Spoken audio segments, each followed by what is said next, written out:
Hi, everybody. I'm so happy that you can be here for our interpretation of poetry video. I'm here with Keep St. Pete Lit. My name is Sara Ries, and I'm the author of 3 books. And I've taught interpretation of literature in the past, so I'm really excited to be here and have some fun talking about 3 different poems. And let's begin. And I'll just start by saying that interpretation of poetry and of literature in general is great fun because you can really have your own interpretation, and nobody can tell you that that interpretation is wrong as long as you have evidence from the literature to back up your argument. And that's what I've always loved about being an English major and being able to argue my points with evidence from the literature. So, all right, well, let's get started. So it's the beginning of the year, and I picked New Year's Day by Kim Adonisio. And she's one of my favorite poets, and she has this wonderful book called Tell Me.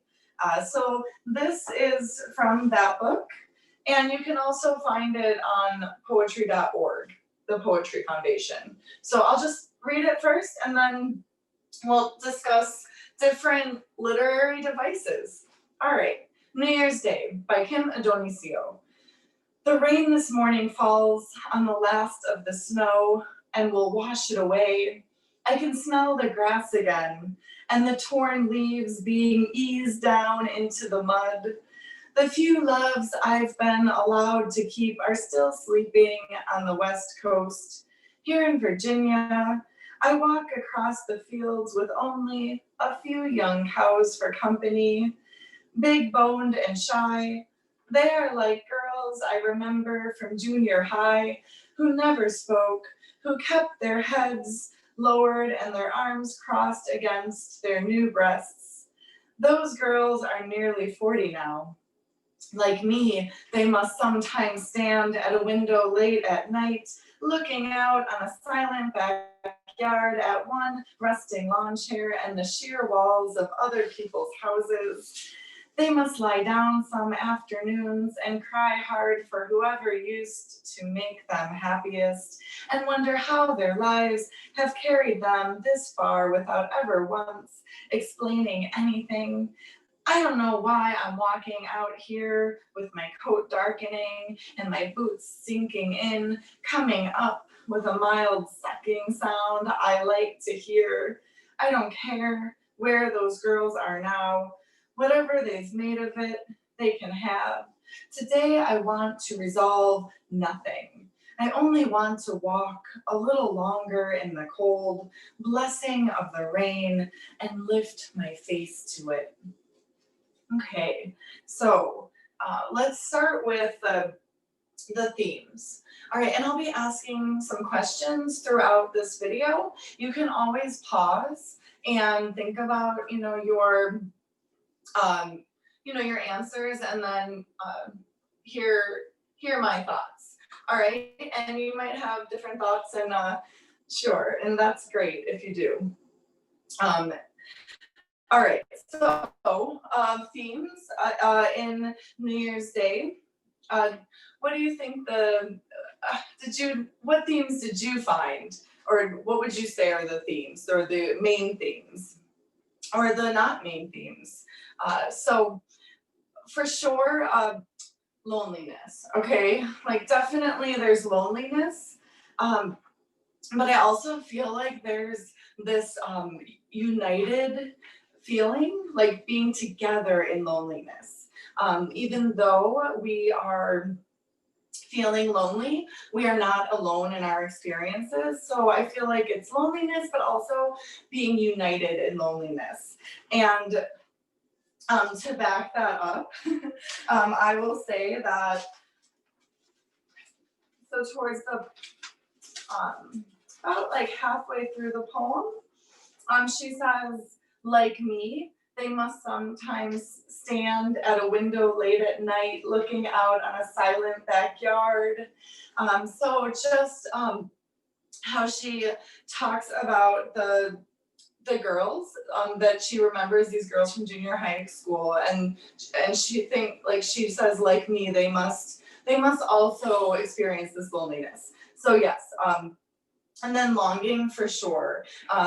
There's a sense of longing for company. She says, a few loves I've been allowed to keep are sleeping on the West Coast. So we get this feeling that, there's so many loves that she's lost, and she's longing for that love, that person that made her the happiest.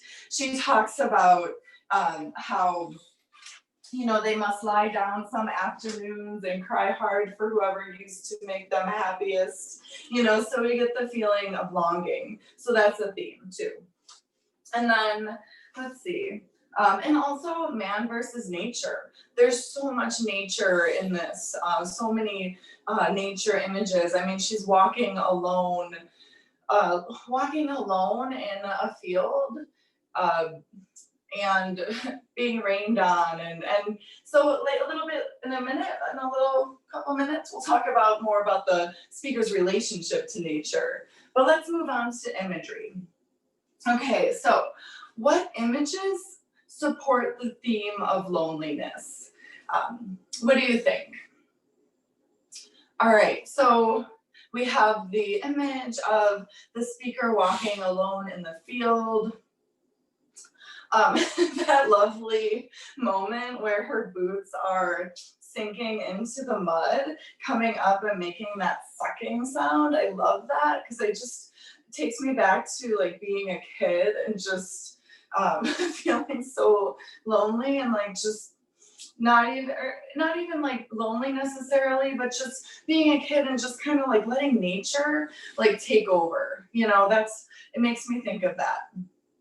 So another image that supports the theme of loneliness, the resting lawn chair. What a fantastic image, right? She says she's looking out, she's looking at a window late at night, or she's standing at a window late at night, looking on a silent backyard at one rusting lawn chair and the sheer walls of other people's houses. I just love that rusting lawn chair because she even says one rusting lawn chair, and the one is so important because it too is lonely. It too is, alone. And the fact that it's rusting is so important. This speaker seems to really be thinking about her own aging body. She talks about being 40, and so, that rusting, that aging chair, and that chair being an image that makes us think of loneliness. All right, so how about metaphor and simile? Did you have any thoughts about if there's a metaphor or metaphors or a simile or similes? What do you think? Well, I love the fact that the rain is melting the snow, and for me that adds meaning, and I get the feeling that the rain melting the snow is like a metaphor possibly for just her snow, the snow, a metaphor for being her like hardened exterior or hardened shell possibly, but then the rain melting it to make her feel like raw, open. So this is such an emotional piece. She's really revealing such personal feelings and emotions, and so I love the fact that the rain is melting the snow in the way that in the same way that she may be opening up and and all of those feelings exposed, just like the leaves and the grass become exposed from the rain melting the snow. So that, and then also the simile that is unmistakably there with, she compares those junior high girls to the cows. So there's a few cows in the field as she's walking, and she's comparing the cows to the awkward girls of junior high. And it's really fantastic how she does that too. You know, she says big boned and shy. They're like girls I remember from junior high who never spoke, who kept their heads lowered and their arms crossed against their new breasts. So yes, there's a simile there. And it all just creates this feeling of, you know, just being lonely, you know, lonely, awkward, as younger people, uncomfortable, you know, and then being an adult and realize that you still haven't like figured it all out, you know, like you still haven't figured life out exactly, you know, and Adonisio writes, I don't know why I'm walking out here, actually a little up. She says,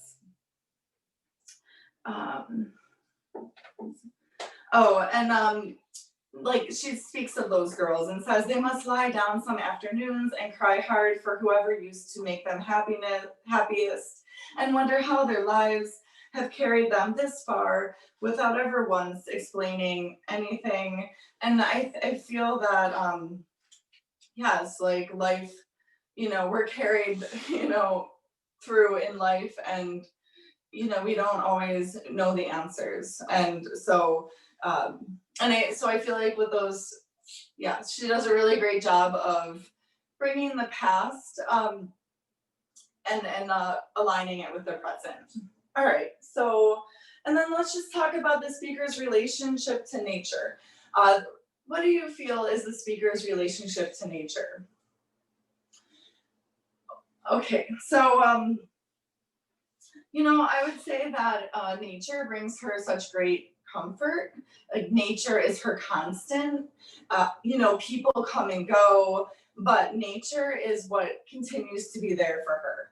You know, and I feel like that is also why she kind of gives in to nature, by like letting the rain just like hit her face, by not, you know, running for shelter. She just lets the nature in, you know, and there's such comfort, you know, in that. And okay, so and it's just really wonderful too how she ends the poem and says, today I want to resolve nothing. You know, it's New Year's Day. You know, I'm just going to just walk in the rain alone, and I don't care if like my boots are muddy and the rain is cold, but I'm just going to just be one with nature. And yeah, all right. Well, I hope you enjoyed that poem. And it ends so beautifully with the rain hitting the face and it being a blessing, like blessing of the rain, and lift my face to it. I love that. All right, so let's move on to another one of my favorite poems, Mother to Son by Langston Hughes. And so Langston Hughes is a really important writer of the Harlem Renaissance, and he wrote a lot about the oppression that Black Americans face and racism, and okay, and so we are going to talk about tone. All right, so, and it's in, I'm gonna read the poem first, and it's in this wonderful book that has illustrations, and it's poetry for young people, Langston Hughes, and it just has, so in the Mother to Son, that you can see a picture of the mother speaking to the son and putting her arms like very gently on his shoulders. Okay, so, well, son, I'll tell you, Life for me ain't been no crystal stair. It's had tacks in it, and splinters, and boards torn up, and places with no carpet on the floor, bare.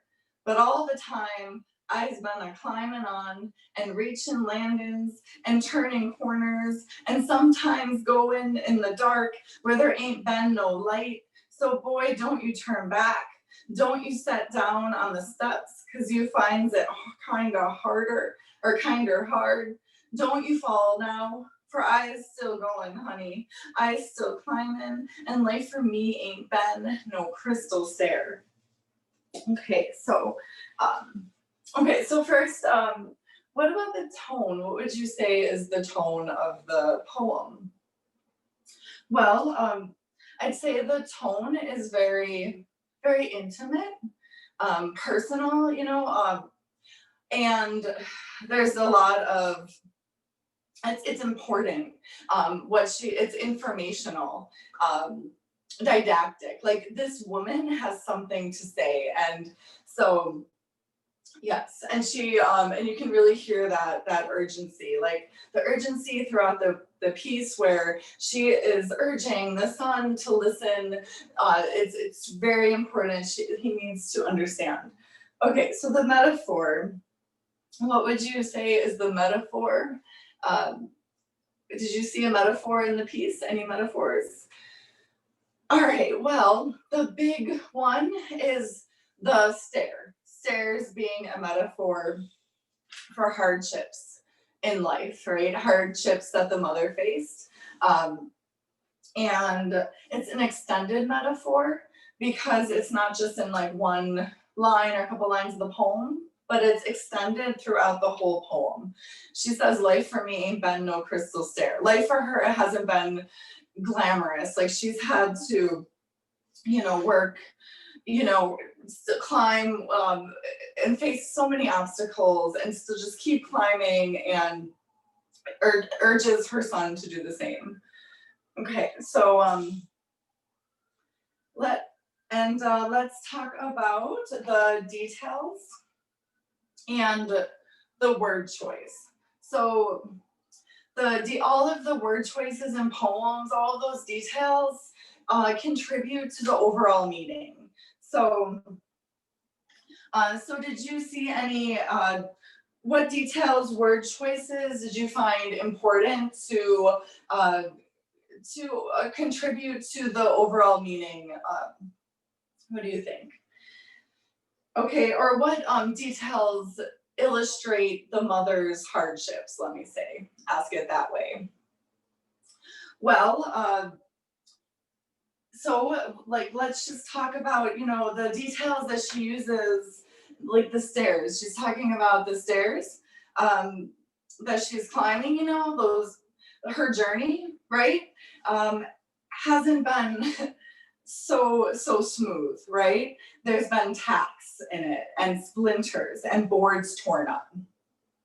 Boards torn up. Like maybe that indicates a time when she didn't have enough support from society, support from,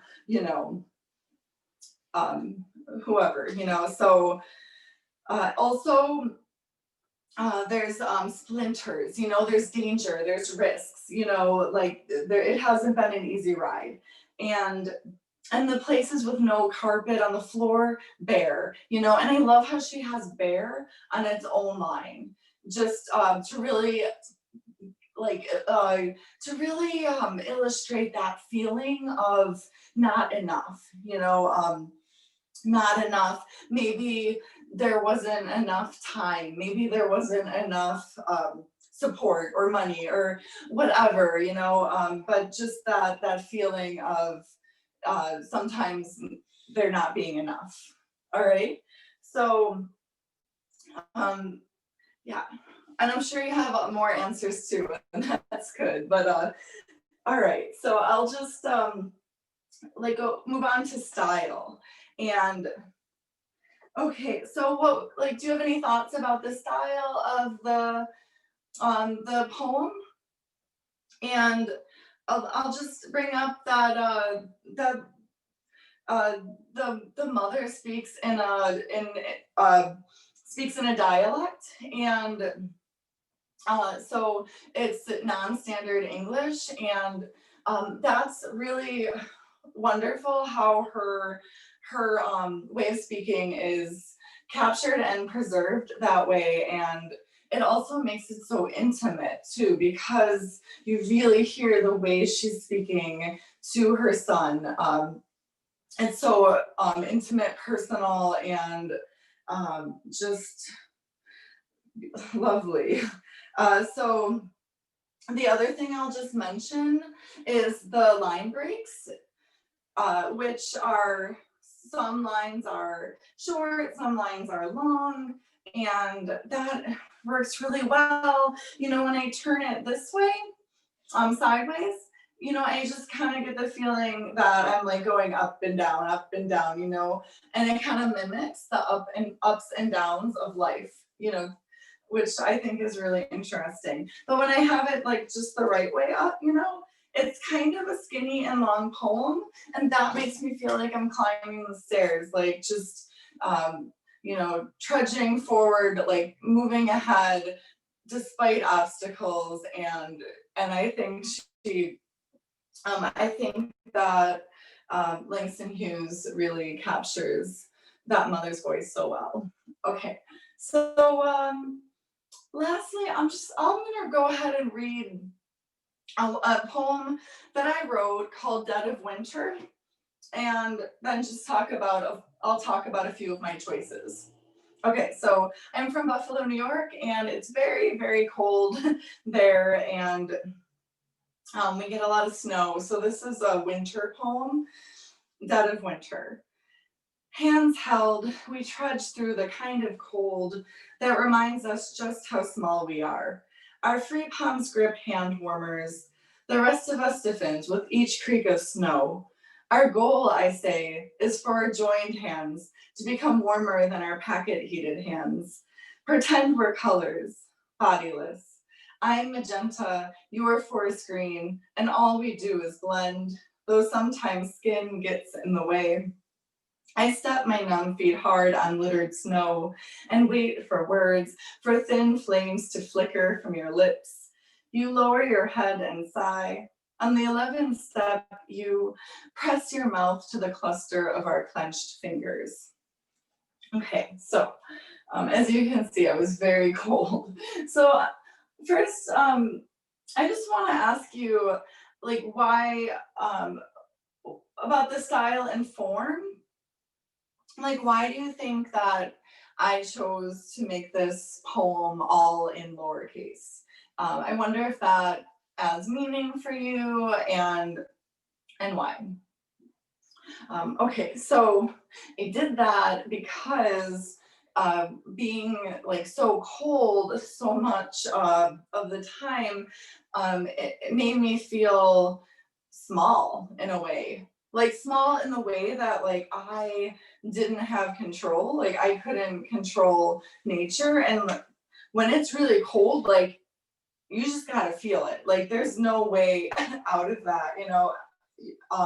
And so just feeling so like cold made me feel like more compact, and yeah, and also I wonder why you think, if you have any thoughts about why I may have had no, why don't I have any stanza breaks, and I wonder if that creates meaning for you. And I will tell you that I did that because being so cold, you know, and just feeling compact, you know, because you know, like when it's like really hot, I feel like kind of like more maybe like sweaty, bloated, or so, you know, that sort of thing, swollen from heat. Cold kind of makes me feel more compact, right? And also like really close to the person next to me, which I talked about in the poem, right? So like no spaces between two people because you're just trying to be warm, and so that's why I chose um, to not have stanza breaks. I wanted the poem to feel dense, compact, the way to mimic how it feels to be in the really cold weather. And what else? Okay, so okay, lastly, I will just talk about enjambment, and that is when you end a line that's maybe in a sort of an awkward spot because it doesn't end on a complete phrase or sentence. It's kind of mid thought, mid phrase, okay? And I wonder if you see any of the lines where it just ends in an unnatural um, spot. Um, okay, so the second last line, I end the line with you, and I did that on purpose because I wanted the reader to get that feeling of waiting, like hanging on for something, waiting for warmth, waiting for the person next to me to speak, to give words. I say I wait for words. I wait for words, for thin flames to flicker from your lips. But then the poem ends up with that person blowing air, putting his mouth to the cluster of our clenched fingers. So putting his mouth to our held hands, and there's that warmth there, and that is a metaphor for the words. That warmth, is the words. All right. So all right, well, that is all for this video. I'm really glad you can join, and I hope you enjoyed the journey that these poems took you on. I bet you have really interesting thoughts about the poems, and that's the beauty of interpretation of poetry. Really, there's so much that you can say, and that you really have so many of your own thoughts. I mean, these poems, I'm sure, made you think about things in your life, or you have your own unique relationship to these poems. And I hope you enjoy them. All right, bye.